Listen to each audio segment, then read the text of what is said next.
Salamlayıram mərkəzi müəllimlər. Bu günləri sizə 16 sentyabr 2025-ci il sertifikasiya müsahibə suallarını təqdim edirəm. Müəllimlərimizdən bizə gələn suallar belədir. Özünü təqdim etməni soruşdular. İcmaldan sadəcə bir dənə mövzunu seçməyimi istədilər. Oradan da təlim nəticəsi, alt standart qiymətləndirməni soruşdular. Rəyi soruşdular. Valideyn məktəbə gəlib sizə deyir ki, niyə övladımın gündəliyinə qiymət yazmamısınız? Bu zaman siz nə edərsiniz? Və digər müəllimimizin bizə çatdırdığı suallar belədir ki, rəy nədir? Rəyi şagirdə necə verirsiniz? Diaqnostik qiymətləndirmə nədir? Formativ qiymətləndirmə nədir və onun əhəmiyyəti nədən ibarətdir? İndi isə keçid alıram sizə həm düzgün şəkildə istiqamət verməyə, həmçinin də həmin sualların cavablarında doğru cavabları sizin üçün qeyd etməyə.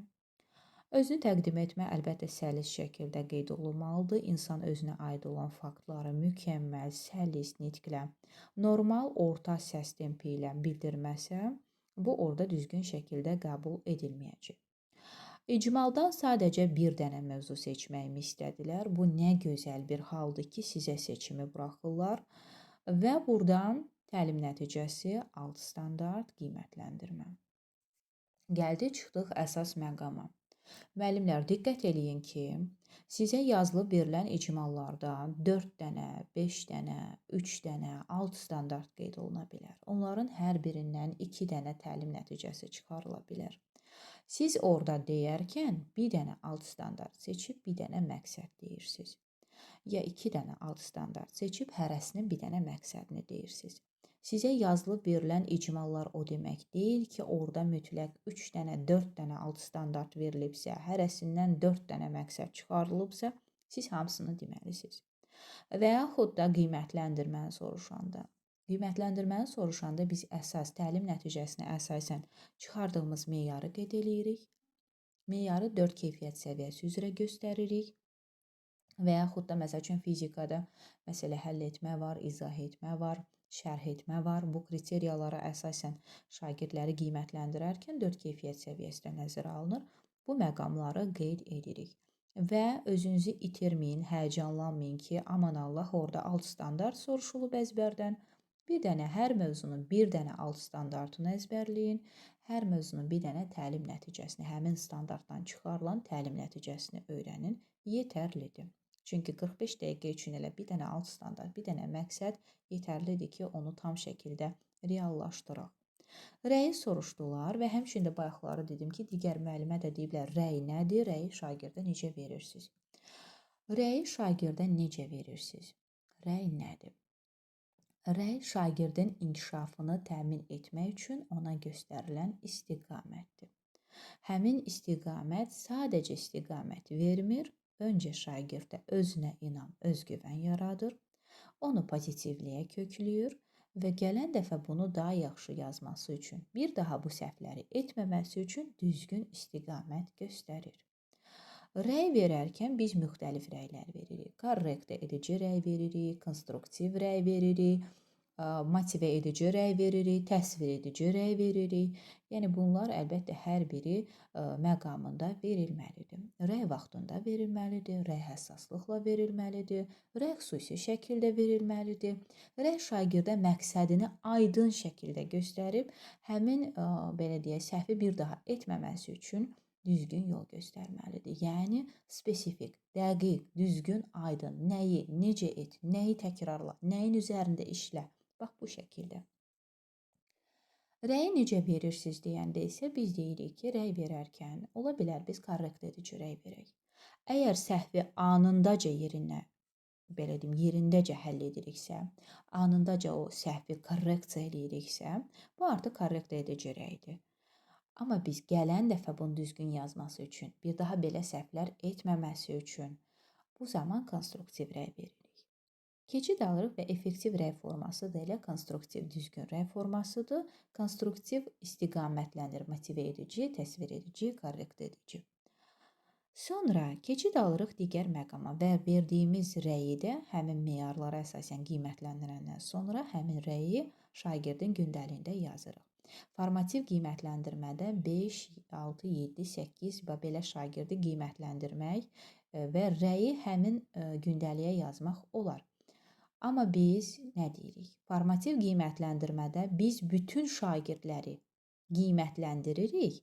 Lakin 5, 6, 7, 8-ə qədər şagirdin gündəliyinə rəyi yaza bilərik. Çünki bütün gündəliklərə rəy yazmaq 45 dəqiqədə mümkün deyil.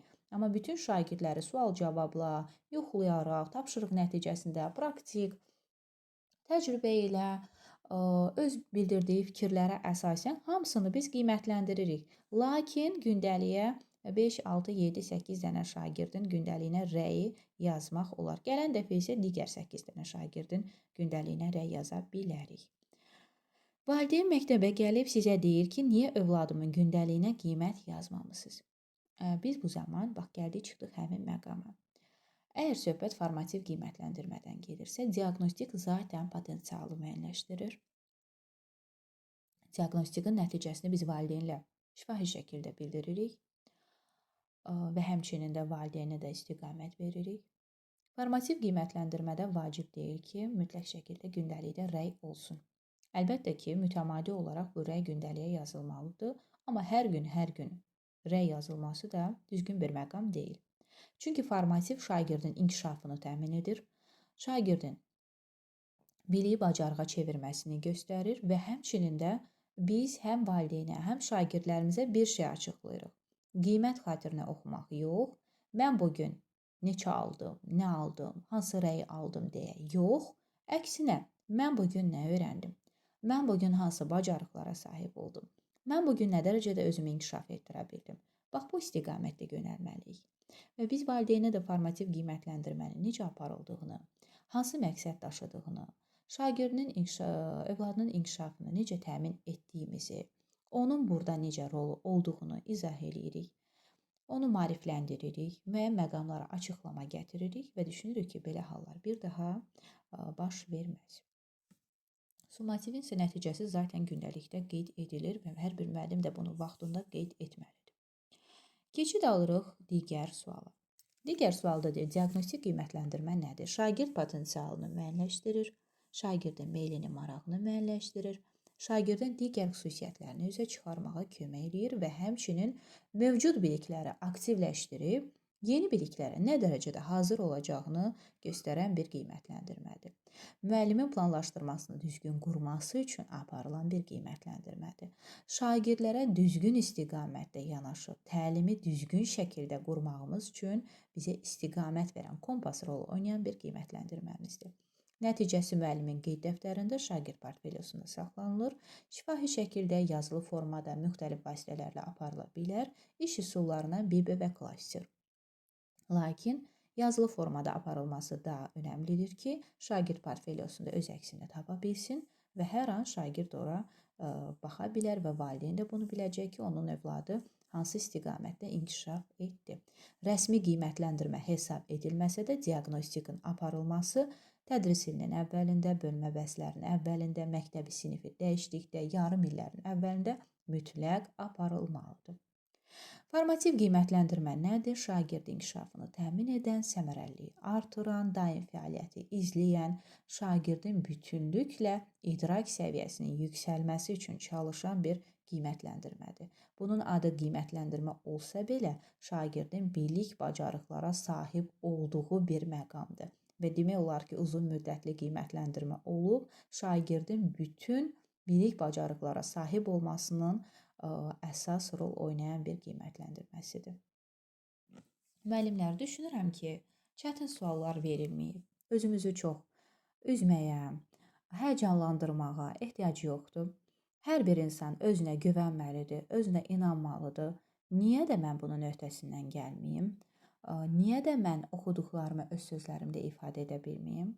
Və çalışın cavab verərkən çox da əlaqələndirməyə istiqamətləndirməyin. Müəllimlərimiz var ki, çox gözəl danışır, baxırsan biraz artıq əlaqələndirəndə artıq çaşqınlıq yaşayır. Buna görə də çalışın lakonik, konkret cavablar verin, müəyyən qədər əlaqələndirib inteqrasiya edə bilərsiniz digər məqamlara və ən əsası da səlis nitqlə, həyəcanlanmadan, düzgün göz kontaktı quraraq öz müsahibənizi təqdim edin. Hər birinizə uğurlar arzulayıram. İmtahanlar, müsahibələr olduqca sizə öz dəstəyimi yenə də edəcəm. Kanalımıza abunə olun, kanalımızı paylaşın, şərhlərinizi gözləyirəm və əlbəttə ki, kanalımızı hər kəslə paylaşmağınız böyük önəm daşıyır ki, sabahları da, digər günlərdə də müsahibəyə gedən müəllimlərimizə bir kömək etmiş olarsınız. İzlədiyiniz üçün təşəkkür edirəm.